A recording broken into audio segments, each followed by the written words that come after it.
noches, queridos amigos. Aquí los saluda Janet Noltenius de Casa de la Cultura El Salvador en Washington, D.C. De nuevo, para nosotros es un verdadero honor darle la bienvenida al doctor Héctor Lindo Fuentes, quien, como ustedes saben, es profesor emeritus de la Universidad de Fordham en Nueva York, profesor de Historia y Estudios Latinoamericanos. Tiene un doctorado en Historia de la Universidad de Chicago y muchos estudios de postdoctorado y muchas publicaciones. Les cuento que nos ha hecho un nuevo regalo el doctor Lindo y acaba de sacar un último libro que se llama 1921, El Salvador, en el año del centenario de la independencia. Ya está en las librerías en El Salvador, así es que no se lo pierdan, ¿verdad? Asimismo, les quiero decir que, como ustedes saben, este año el doctor Lindo nos ha hecho unas conferencias todos los meses sobre qué es lo que estaba pasando en 1821, en el mes de enero, febrero, etcétera, lo que pasaba en 1921 y en el 2021. Así es que, sin más, porque sé que lo aguardan como agua de mayo en septiembre. Adelante, doctor Lindo, y les deseo a todos un aprendizaje y un gozo. Así es que, adelante.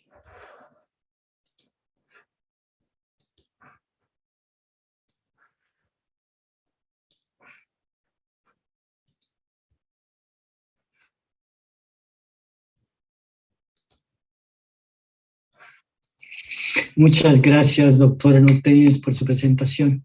Es un gusto estar nuevamente con todas y todos los que nos acompañan en este día.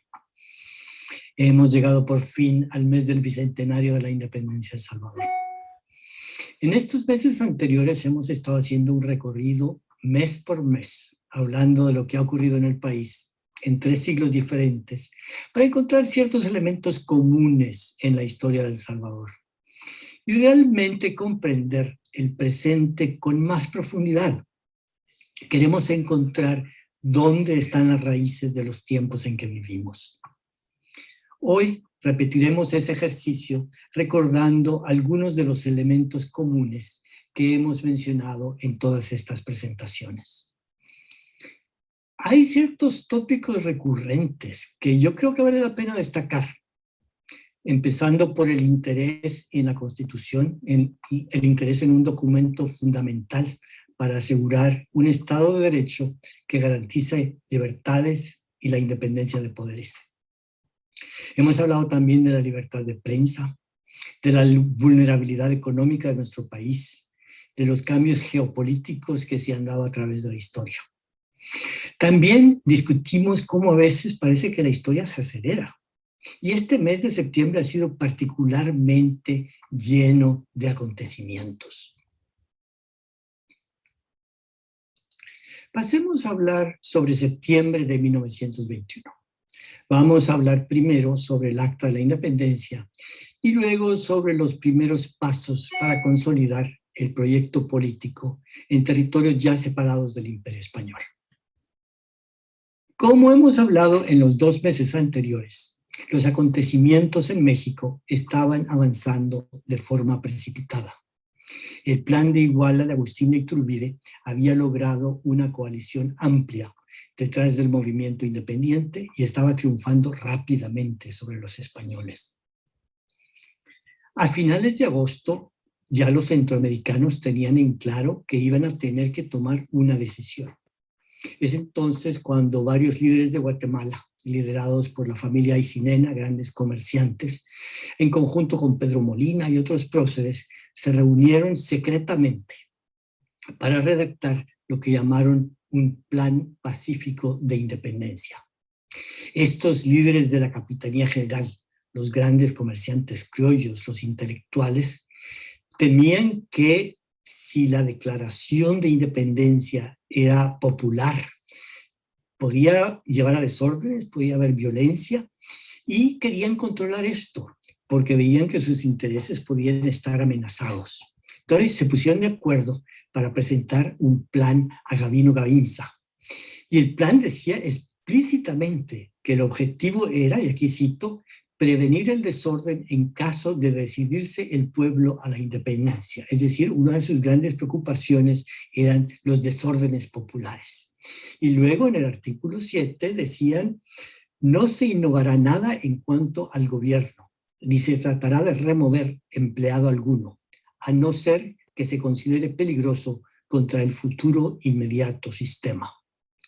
La reunión del 15 de septiembre, en la que se firmó el Acta de Independencia, entonces fue planeado con anticipación para evitar problemas, para garantizar además continuidad. El objetivo era minimizar los cambios, a pesar de que se iba a romper el vínculo con España. Dice parte del Acta de Independencia que el señor jefe político, brigadier don Gabino Gainza, continúe con el gobierno superior, político y militar.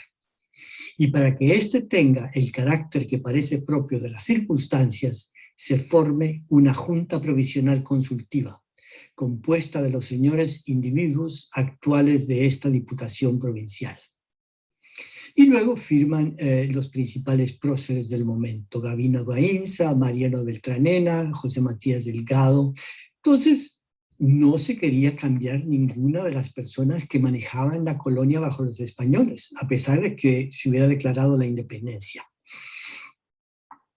El objetivo era, como se dice, de cambiar para que las cosas no cambiaran.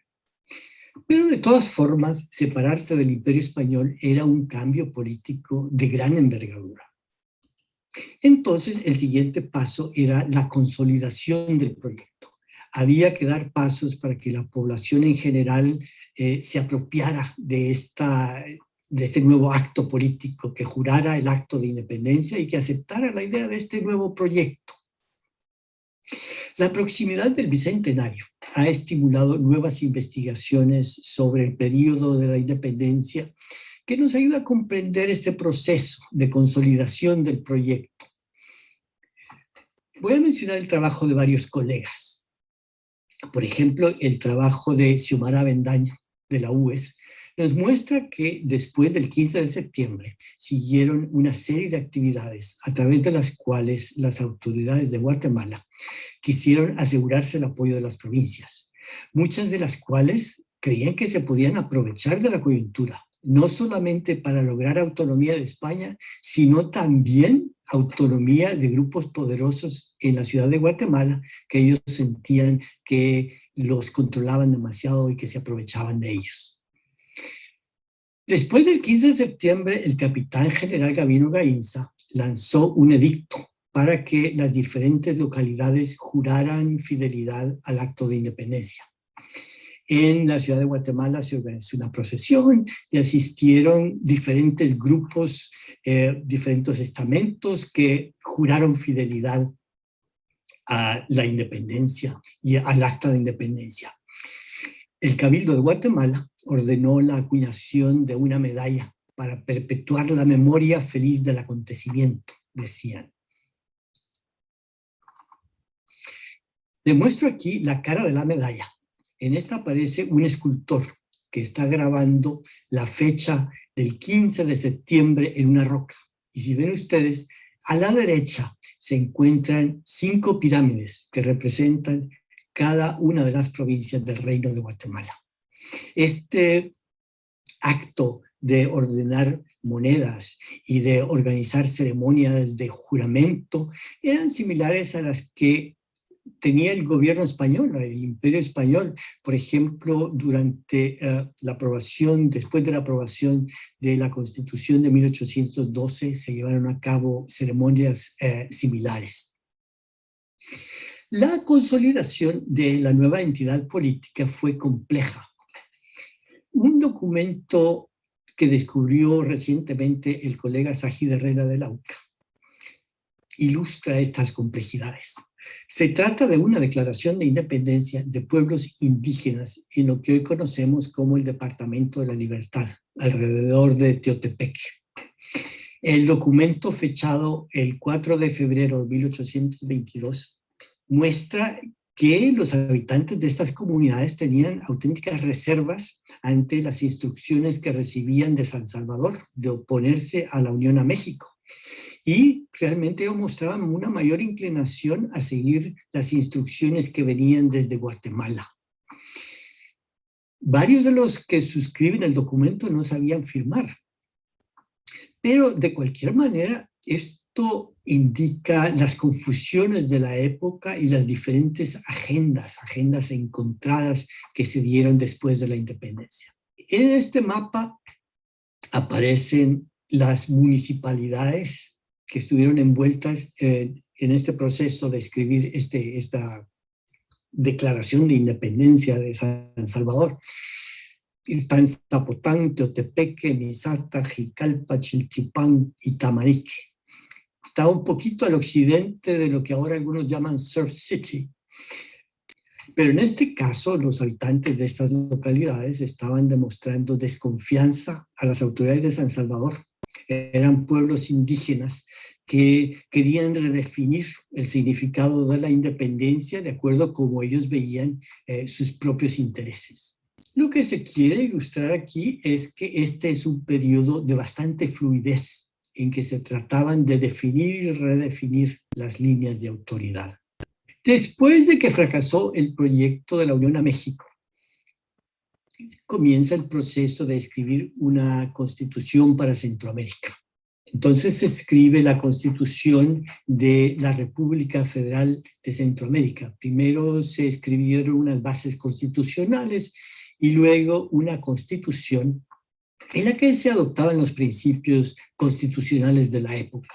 De hecho, los autores consultaron constituciones de varios países de Estados Unidos, de la Gran Colombia, y diseñaron un sistema de gobierno con 3 poderes del Estado, independientes el uno del otro, elecciones, definiciones de quién es ciudadano, explicando la necesidad de la libertad de prensa y enumerando las libertades individuales que deberían de tener los habitantes de la nueva República Federal.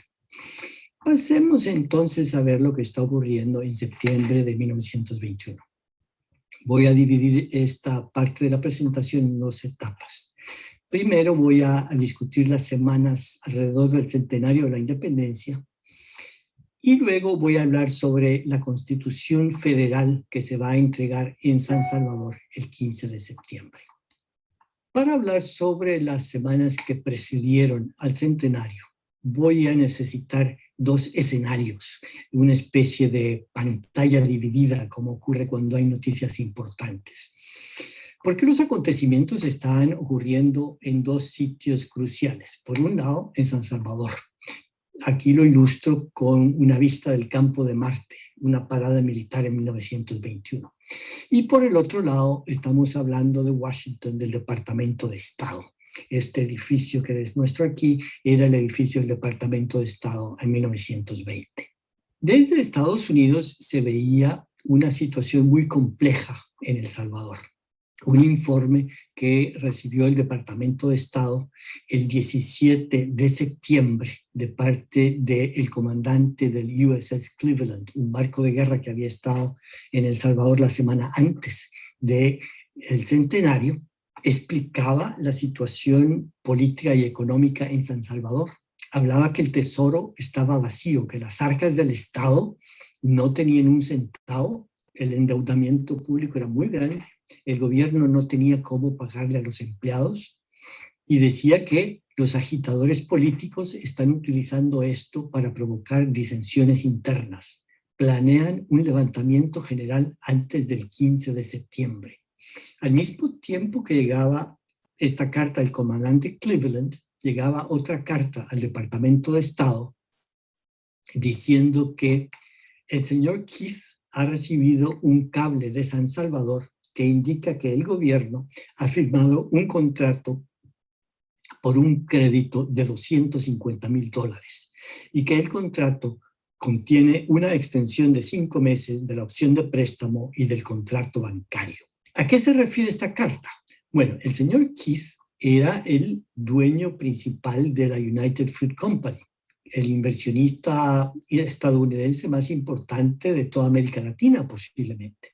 Y él estaba negociando con el gobierno de El Salvador un empréstito para sacar al gobierno de las dificultades económicas en las que estaba. Esto muestra claramente que el gobierno de El Salvador tenía un gran déficit fiscal, grandes deudas, y no encontraba quién le prestaba dinero para salir de estas circunstancias. Y eso es lo que quería aprovechar Minor Keith. Pasemos ahora a San Salvador, que representamos aquí con esta viñeta del campo de Marte.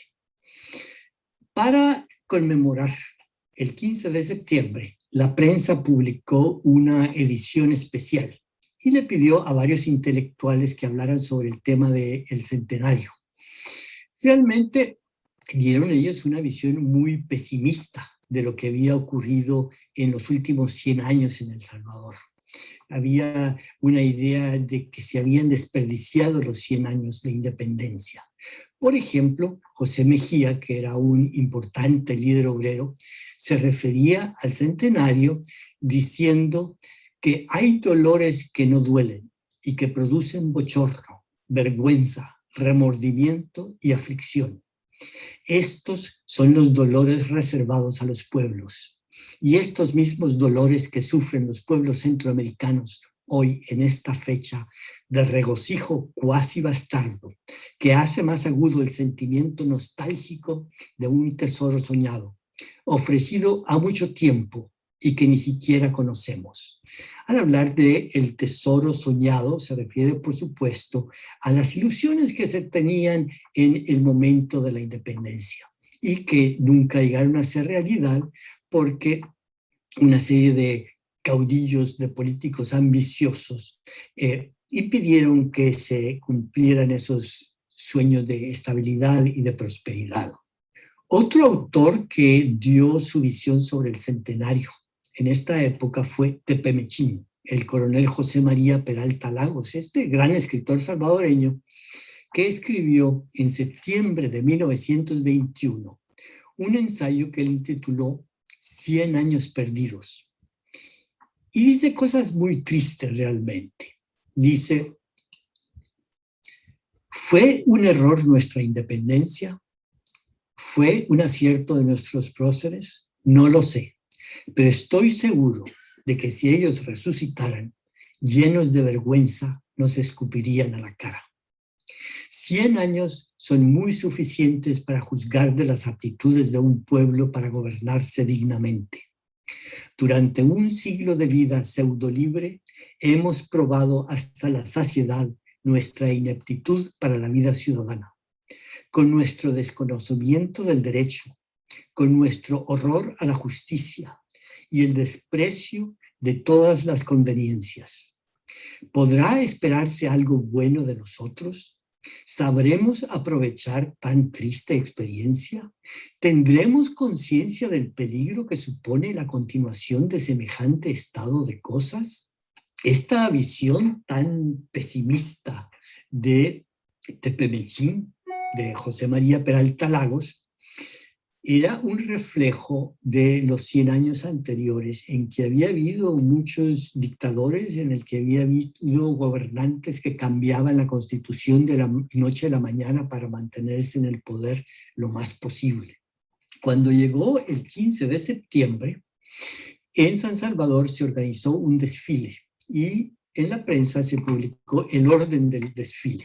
Primero venía la banda de Supremos Poderes, luego una carroza de la Sociedad de Empleados, la redacción de los principales periódicos, el Diario del Salvador, la prensa, las asociaciones de obreros, la Unión Obrera Salvadoreña, la Unión de Panaderos, la Alianza Tipográfica, Previsión de Zapateros y otras más, luego los estudiantes universitarios y, por fin, las escuelas primarias. Es decir, al igual que en 2021 la gente salió a la calle para conmemorar el momento, y al igual que en 2021, este desfile tenía un carácter de protesta. Estos grupos que salen a la calle, aunque salieron de forma bastante ordenada, bastante pacífica, igual realmente que en 2021 eran grupos opositores al gobierno. Desde principios de año había habido grandes confrontaciones entre grupos populares y el gobierno por la crisis económica, por cambios monetarios muy rápidos que había hecho el gobierno. Había un estado de sitio, los periódicos estaban en serios problemas con el gobierno porque con el estado de sitio había una censura de prensa, pero los periódicos lo resistían. Los zapateros habían estado en huelga, los estudiantes universitarios habían estado algunos de ellos en la cárcel, habían sido torturados.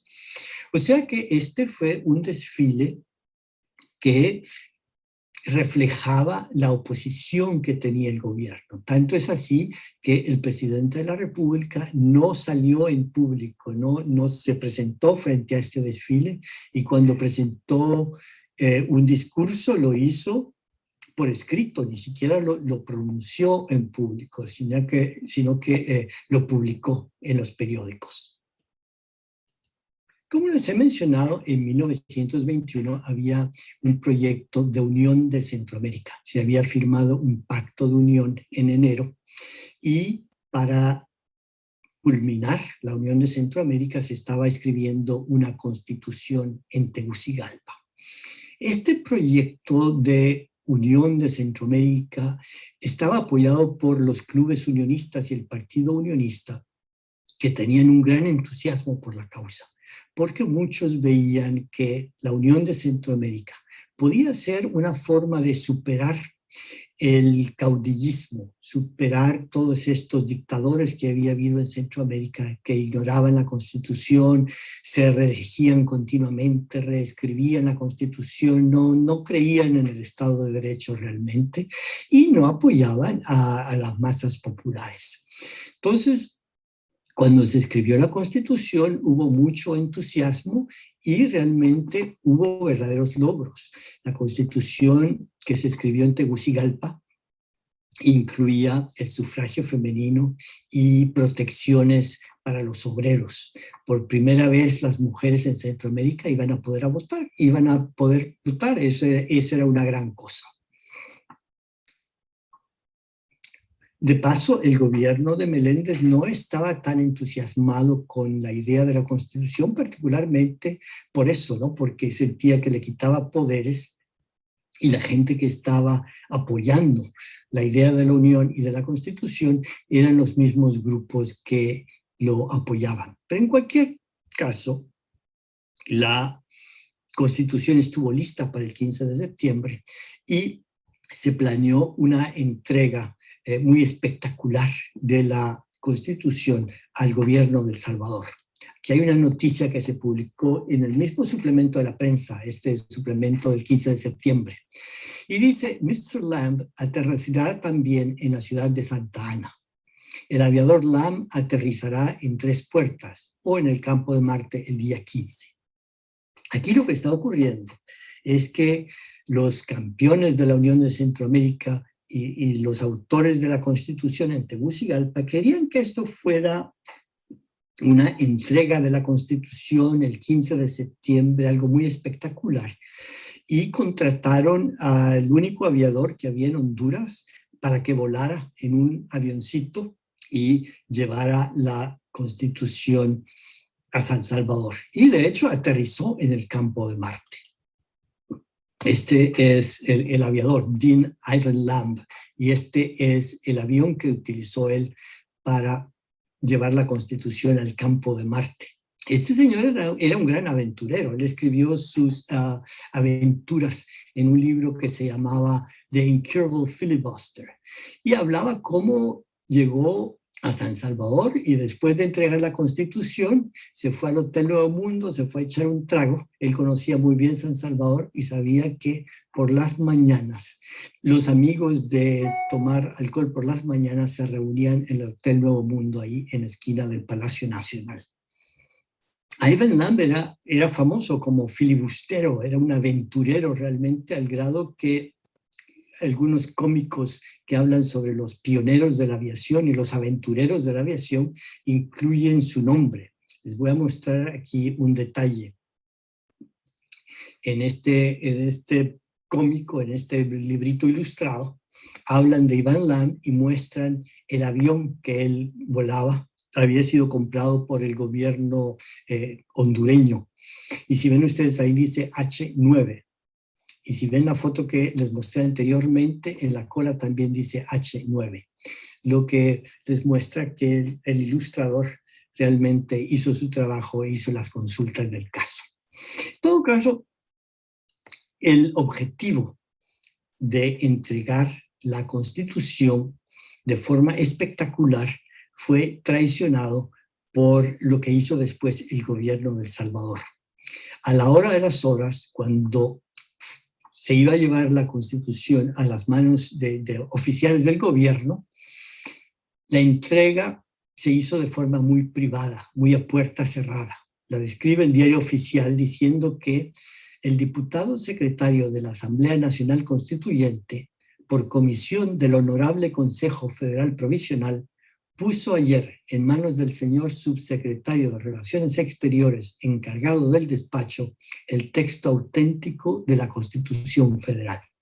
A puertas cerradas, en el Palacio Nacional, el encargado del despacho de Relaciones Exteriores recibió la Constitución. No fue el presidente, no fue en público, todo se hizo de una forma como muy discreta. Ahora, este comportamiento se puede explicar por una carta que envió el representante de Estados Unidos al Departamento de Estado. Decía que él había visto un informe que indica que el doctor Alfonso Quiñones, el vicepresidente y cuñado del presidente, a través de agentes, está obteniendo firmas de empleados del gobierno y funcionarios para pedir que se proteste en contra del reconocimiento de la federación de parte de El Salvador. Es decir, la idea de una constitución que favorecía el sufragio femenino, que daba derechos a los trabajadores y que ofrecía garantías para la separación de poderes, era algo que no le gustaba a la dinastía Meléndez Quiñones. Entonces, a pesar de que en público la dinastía apoyaba el proyecto de unión, en privado el doctor Alfonso Quiñones estaba tratando de sabotearlo lo más posible, porque era un proyecto de consolidar un sistema democrático con garantías democráticas que a él le parecía que era apoyado por la oposición. Entonces estaba tratando de sabotearlo. Pasemos a septiembre de 2021. Varios elementos de lo que hemos estado hablando, como el tema constitucional, el tema de la libertad de prensa, el tema de una crisis económica, el endeudamiento público, la necesidad de buscar fondos, la complejidad de las relaciones con Estados Unidos, los cambios geopolíticos, se encuentran presentes en la conmemoración del Bicentenario, y todo de forma muy concentrada, muy acelerado.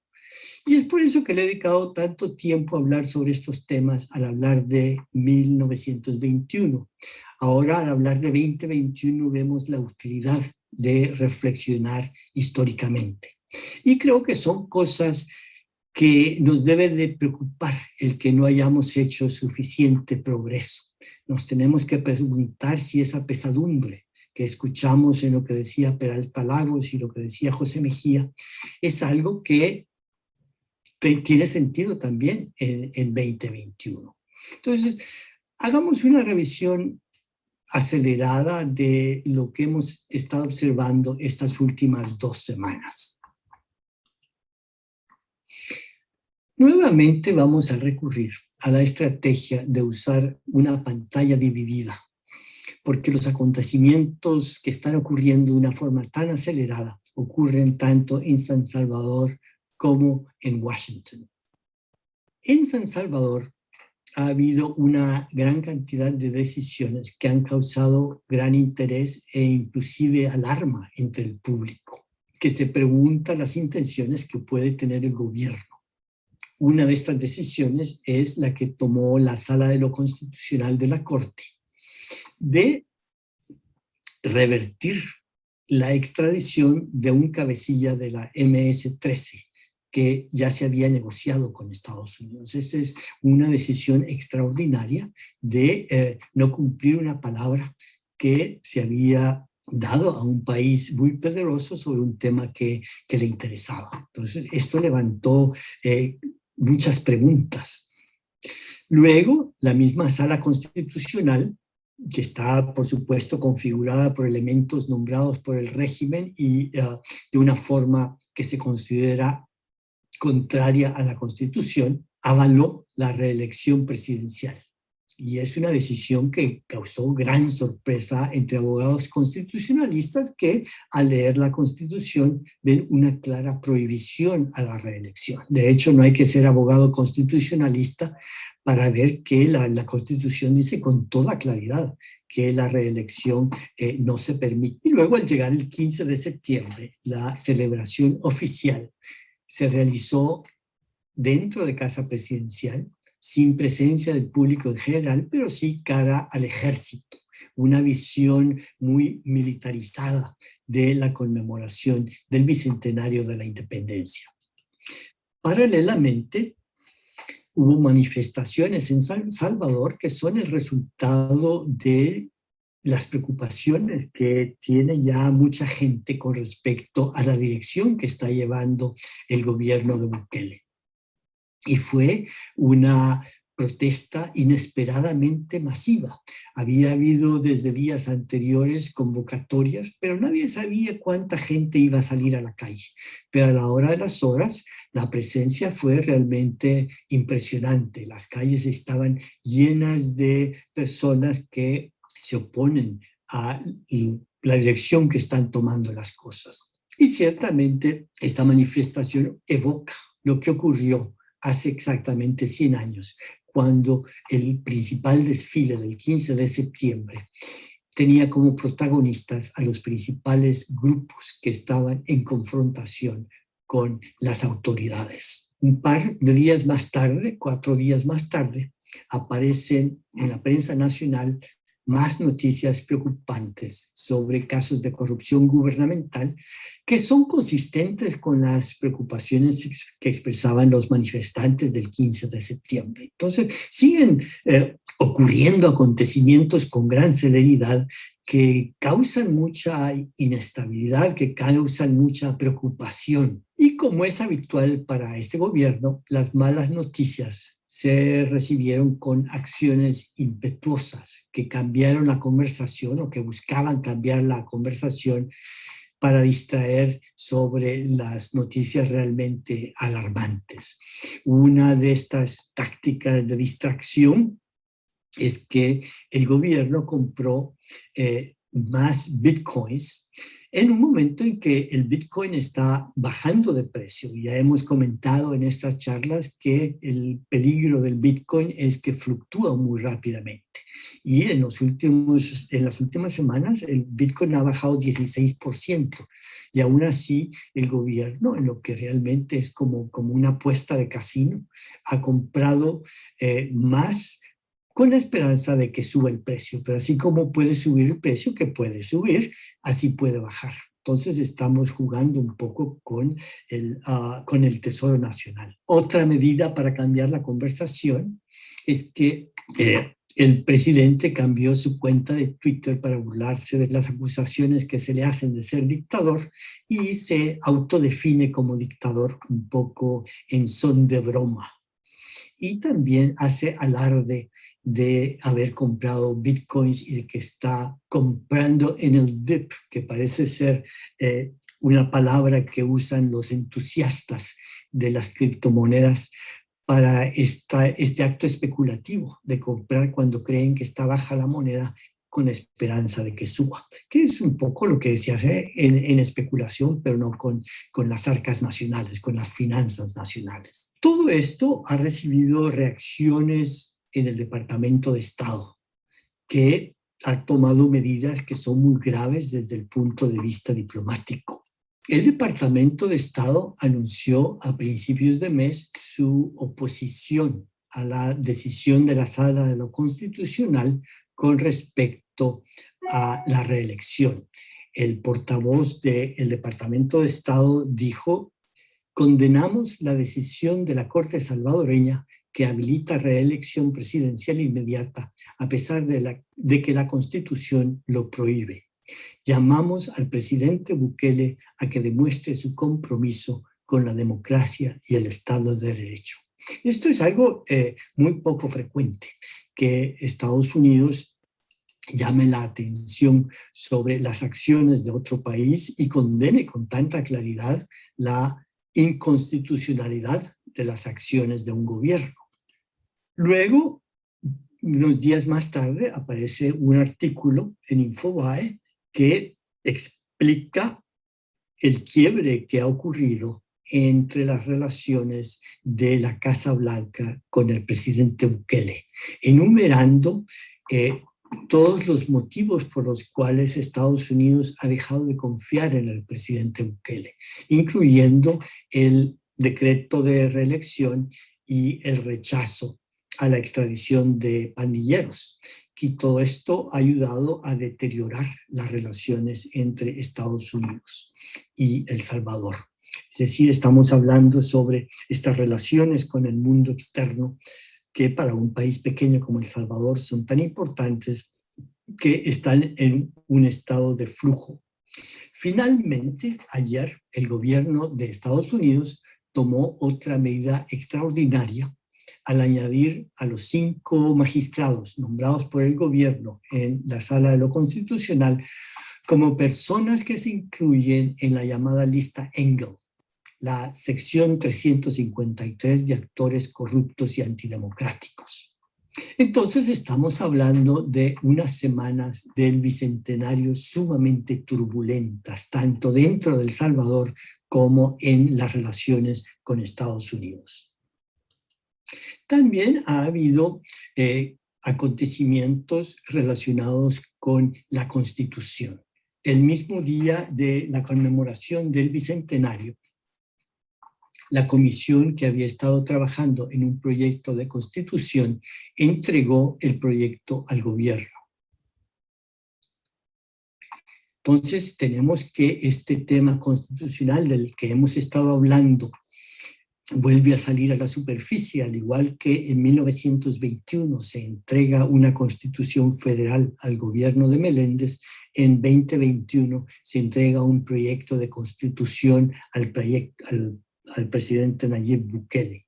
En el caso de 1921 se trataba de una constitución muy progresista que ofrecía garantías de Estado de Derecho, y en este caso es una constitución muy problemática.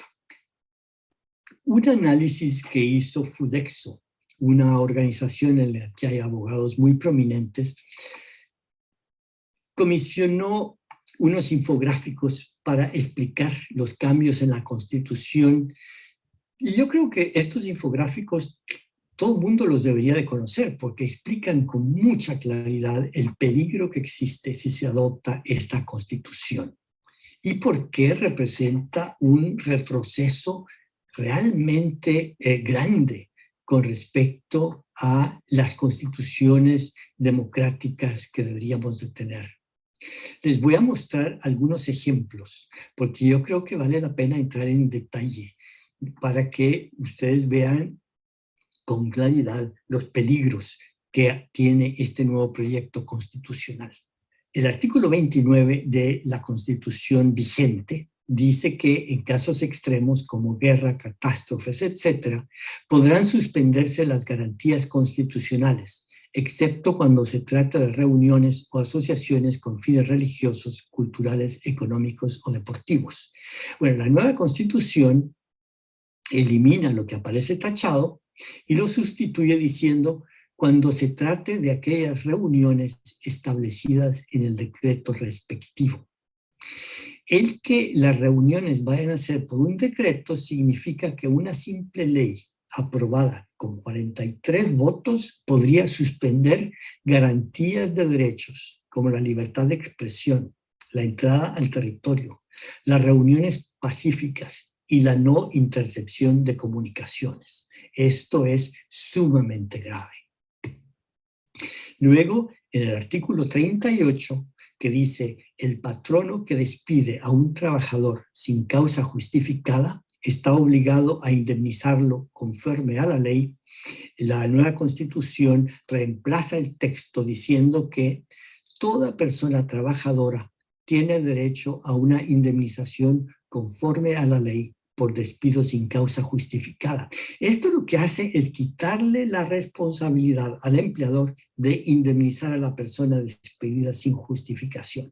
Coloca a los trabajadores en una posición muy vulnerable porque los pueden despedir en cualquier momento sin que los empleadores, que son los que toman la decisión, sean los que tengan por constitución la responsabilidad de dar indemnización.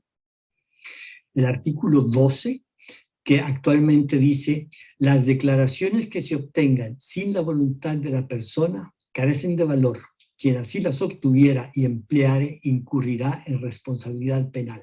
Bueno, este artículo desaparece. De esta forma, se elimina la protección de las personas contra dar declaraciones por la fuerza y o bajo tortura. En un país con la historia que tenemos de torturas y de detenciones ilegales, esto es peligrosísimo, realmente sumamente grave. El artículo 111, que antes decía, el poder de emisión de especies monetarias corresponde exclusivamente al Estado, el cual podrá ejercerlo directamente o por medio de un instituto emisor de carácter público. Esto se reemplaza con un texto que dice, corresponde al Banco Central de Reserva de El Salvador regular la emisión de especies monetarias de curso legal, sean de carácter físico o de otra naturaleza. Esto quiere decir que El Salvador podría ahora emitir su propia criptomoneda, abandonar el dólar, tener su propia criptomoneda y imprimir dinero sin ninguna restricción, lo que podría llevar a una hiperinflación tremenda, sobre todo si un gobierno no puede obtener empréstitos para pagar sus gastos y tiene la tentación de estar dando dávidas a la población para mantenerse en el poder, esto puede llevar a una hiperinflación igual a lo que ha ocurrido en países como Venezuela. Finalmente, el artículo 167 dice, corresponde al Consejo de Ministros suspender y restablecer las garantías constitucionales si la Asamblea Legislativa no estuviera reunida. Bueno, esto se ha cambiado y ahora se permite que el Consejo de Ministros podría asumir el papel de la Asamblea Legislativa. Esto abre la puerta a una suspensión de las garantías constitucionales en cualquier momento y al arbitrio del Poder Ejecutivo. Hemos llegado entonces al bicentenario con el peligro de un retroceso considerable en el contenido de la Constitución. Las garantías constitucionales están en peligro. Creo yo, y de manera muy personal, que tengamos las diferencias que tengamos, diferentes grupos de salvadoreños, con respecto a cómo organizar la economía o aspectos de política pública o pertenencia a partidos, hay algo en lo que todos deberíamos estar de acuerdo, y es en la necesidad de tener un sistema político en el que las reglas del juego estén claras, en que se respete el Estado de Derecho, en que tengamos una constitución que establezca una clara separación entre los poderes del Estado, en que los diferentes poderes del Estado sirvan de contrapeso los unos a los otros, una constitución en la que se garantice la libertad de prensa, en que se garantice la transparencia en el uso de los recursos públicos, que se creen instituciones que garanticen que no haya corrupción, que cualquier acción corrupta de los funcionarios sea atajada y sea castigada, que se respeten los derechos humanos. Creo que sin importar al partido que pertenezcamos, a la visión política que tengamos, hay ciertos acuerdos básicos sobre cómo manejar la cosa pública, sobre la institucionalidad de la democracia que todos deberíamos de proteger. Y la historia de El Salvador nos muestra que el compromiso que hemos tenido los salvadoreños con el Estado de Derecho ha sido bastante débil. Pero eso no quiere decir que no podamos cambiar, eso no quiere decir que no podamos aprender del pasado. Con esto termino esta serie de reflexiones históricas del año del Bicentenario. Desafortunadamente terminan en una nota un poco sombría, pero yo creo que podemos pensar que el tercer centenario puede ser mejor, que podemos comprometernos a por lo menos estar de acuerdo en un sistema político en el que se respete el Estado de Derecho, en el que se den garantías a las personas, en el que haya un respeto a los derechos humanos, en el que haya reglas del juego limpias, que haya poca corrupción. Bueno, muchísimas gracias por su atención en estos meses del recorrido del Bicentenario. Buenas noches.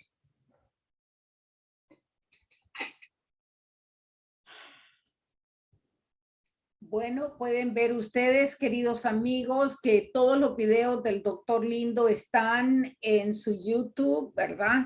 Y también, como les decía, su último libro lo pueden ordenar en línea en lealotodo.com. Quería simplemente, voy a dejar esto para que aquellos que quieran tomar nota lo hagan. Y darle muchísimas gracias al doctor Lindo por habernos iluminado e ilustrado cuáles han sido nuestros deslices, nuestras